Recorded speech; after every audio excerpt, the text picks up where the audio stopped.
Syria is actively cooperating with the world's chemical weapons watchdog in accordance with an international deal to relinquish its toxic stockpiles. But the members of the UN Security Council are having trouble agreeing on a resolution to support the disarmament process. Russia says it's being blackmailed by the US and its allies. RT's Gainet Chikan explains why.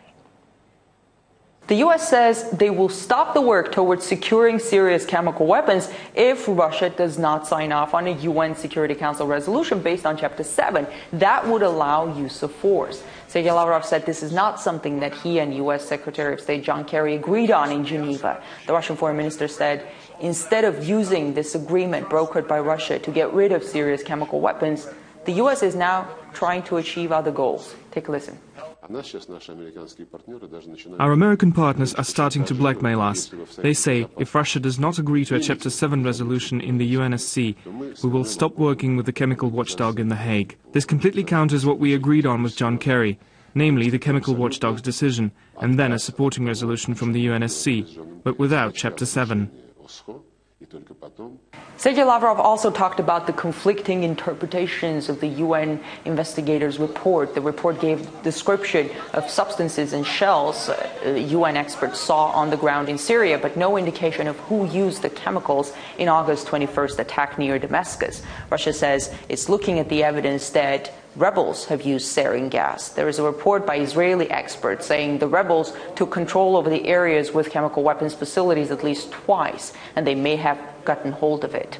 It is also known that the members of Jabhat al-Nusra attempted to smuggle containers with sarin gas via Turkey. So Russia is not at all convinced that the Assad government used the weapons, but whatever classified evidence the U.S. says it has not presented it to the UN Security Council, expecting the international community to take Washington's word for it. The Russian foreign minister said the U.S. has a hard time coming to terms with the fact that decisions on global security have to be taken together. Take a listen. Our partners are blinded by an ideological goal to remove the Assad regime. They want to show that they can call the shots in the Middle East. They are mostly concerned with proving their own supremacy and not the task that we are driven by, which is to solve the Syrian chemical weapons problem. Sergei Lavrov said only extremists will benefit from such a blind approach, as he called it. He talked about the chaos and destruction in Libya and Iraq, and referring primarily to the U.S., he said they simply choose not to talk about how a chain of their actions led to a catastrophe in the region. Russia has every right to doubt Washington's motives on Syria after a recent UN Security Council resolution saw humanitarian intervention twisted into regime change. That's the view of Middle East expert Mark Armand. Remember, over Libya in March of 2011, the resolution was presented as a humanitarian resolution to prevent the Libyan army, Gaddafi's forces, entering the city of Benghazi. But it was used to justify more than 6 months of bombing until Gaddafi was overthrown.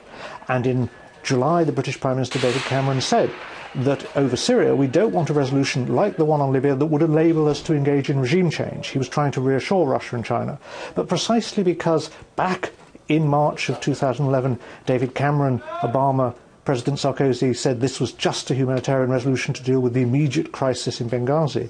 Undoubtedly, not just Russia and China, but other countries like India, Brazil, South Africa are very suspicious that a resolution which authorized force over chemical weapons could be used to justify a broader range campaign to remove the regime and install a different government pro-Western. Although I have to say, I think if we look at what happened in Libya, the chaos that's followed, I would be very reluctant to predict that even if the West was able to pursue a military option in Syria, that it would produce a regime that most people in the West would feel comfortable with.